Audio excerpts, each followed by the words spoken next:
గోదావరి పరివాహక ప్రాంతాల్లో భారీ వర్షాలతో గోదావరి నదిలో నీటి మట్టం మళ్లీ పెరుగుతోంది.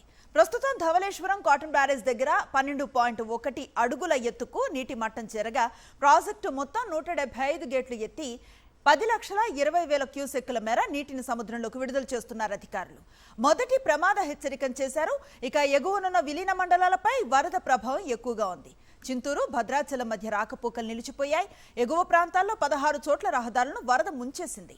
దాంతో పలు లంక ప్రాంతాలకు రాకపోకలు స్తంభించాయి. దీనిపై మరింత సమాచారం ధవళేశ్వరం కాటన్ బ్యారేజ్ నుంచి మా ప్రతినిధి హరీష్ అందిస్తారు.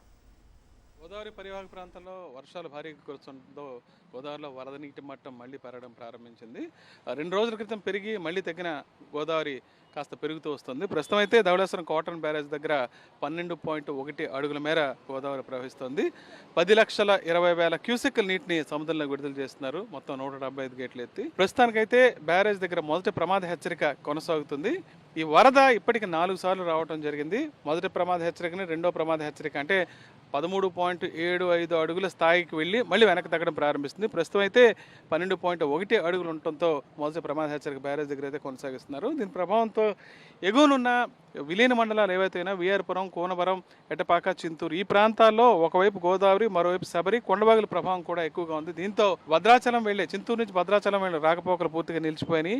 అదేవిధంగా ఆంధ్ర ఒరిస్సాల మధ్య రాకపోకలు 2 రోజుల క్రితం పునరుద్ధరణ జరిగినా మళ్ళీ రోడ్డుపైకి నీరు రావడం ప్రారంభించింది. ప్రస్తుతానికైతే ఎగువ ప్రాంతాల్లో 16 చోట్ల ఈ ఏజెన్సీ ప్రాంతంలో అయితే వరద నీరు రహదారులు ముంచెత్తింది. దాదాపు 80 గిరిజన గ్రామాలకు అయితే రాకపోకలు అయితే నిలిచిపోయాయి.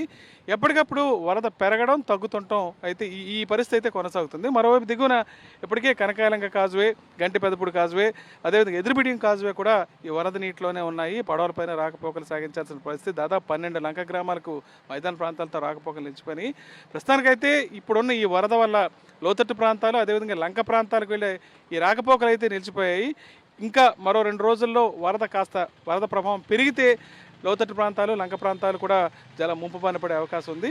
ప్రస్తుతం వరద పరిస్థితిని అయితే కంట్రోల్లో ఏర్పాటు చేసే అధికారులు ఎప్పటికప్పుడు సమీక్షిస్తున్నారు. అదేవిధంగా ఏజెన్సీ ప్రాంతాల్లో అవసరమైన సహాయ కార్యక్రమాలు కూడా చేపడుతున్నారు. ధవళేశ్వరం కాటన్ బ్యారేజ్ నుంచి విజయ హరీష్ ఫర్ సాక్షి న్యూస్.